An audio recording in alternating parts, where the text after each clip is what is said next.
د موبایل ریم به څنګه سیوا کوو د سیټ به تاسو ته کارېږي د قسم د دې په باره کې تاسو کړی دی او تاسو به دا قسمه ویډیوګان هم کتلی چې د خپل موبایل ریم چې دی دا سیوا کوي چې تاسو په موبایل کې ریم سیوای نو تاسو موبایل چې دی دا به تاسو ته هین کېږي نو که تاسو یو اپلیکیشن استعمالوئ او د هغې ریم پول شي نو تاسو ته به هین کېږي نو بل دا چې تاسو ته به دا نه راځي چې د اپلیکیشن نه وځئ یا د اپلیکیشن چې دی دا بند کوي ځکه ریم چې دی دا په دغه وخت کې استعمالیږي چې کله تاسو اپلیکیشن کولاو کوئ یا گیم کولاو کوئ یا نور د شیز په موبایل کې کولاو کوي چې هغه تاسو استعمالوئ نو په هغه وخت کې چې دی ریم استعمالیږي چې تاسو خپل موبایل نه استعمالوئ نو تاسو ریم چې دی دا نه استعمالیږي نو چې تاسو د موبایل ریم کمی نو تاسو خپل موبایل چې دی دا زیات وخت نشئ استعمالولی ځکه چې د هغې ریم کله پول شي نو د هغې نه وروسته بیا ستاسو موبایل چې دی بار بار هین کېږي او قسمه قسم مشکلې چې دي هغه تاسو ته راتلی شي نو د کس د دې په باره کې تپوس کړی چې موږ به خپل موبایل ریم چې دی دا به څنګه سیوا کوو نو د موبایل ریم چې دی دا به دې سیوا کېږي که تاسو په زول اپلیکیشن په خپل موبایل کې کولاو کړي نو هغه اپلیکیشن چې تاسو بند کړئ او مکمل موبایل صفا کړئ نو ستاسو ریم چې دی هغه تاسو ته خالی شي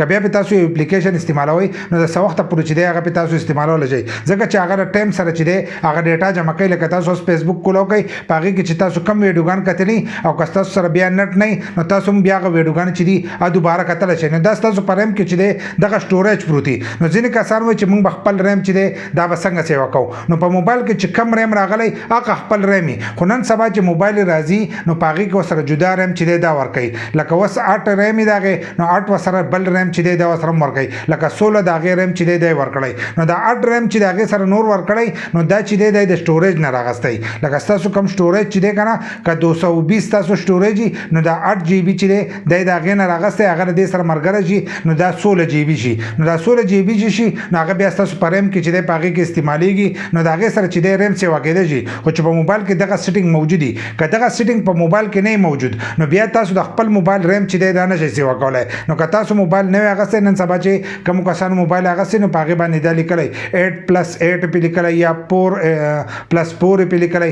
دغه شان 6+6 پې لیکلی نو دا چې پې لیکلی نو دا ریم چې دی د هغې خپل چې ریمي خو دا چې ریم چې تاسو راغلی نو دا چې دی دا به د سټوریج نه راغستی کېږي ستا د موبایل چې کوم سټوریج دی دا د هغې نه راغستی کېږي په هغې کې چې دی بیا دغه ډیټا سیو کېږي نو تاسو بیا خپل موبایل چې دی دا استعمالولی شئ خو که دغه شان د ستاسو د موبایل خپل ریم راغلی نو دغه ریم چې دی دا نه سیوا کېږي دا د دغې سره سیوا کېږي چې تاسو به خپل موبایل نه مکمل اپلیکیشن چې دی دا به ختموئ نو د هغې نه وروسته به بیا ستاسو هغه 8 ریم چې دی دا به کار کوي که دغه شان دی پې تاسو ډېر اپلیکیشن کولاو کړي نو بیا هغه ریم چې دی هغه به د نورو اپلیکیشنو کې استعمال شي او تاسو چې کوم اپلیکیشن استعمالوئ نو په هغې کې بیا تاسو ته قسمه قسم مشکل راځي تاسو به یې نه به د سکرین باندې اکثر تاسو ته لیکلی راشي تاسو ته وایي د دې اپلیکیشن نه چې دی وځئ د سره وجې نه وایي هلته کې ریم چې دی هغه پول شوی تاسو خپل موبایل چې دی بار بار استعمالوئ نو کله چې تاسو خپل موبایل چې دی د هغې نه ټول اپلیکیشن بند کړئ نو هغه ریم چې دی هغه خالی شي که دوباره به بیا تاسو اپلیکیشن کولاو کوئ او هغه استعمالوئ نو څه وخته پورې چې دی دا تاسو له کار کولی شي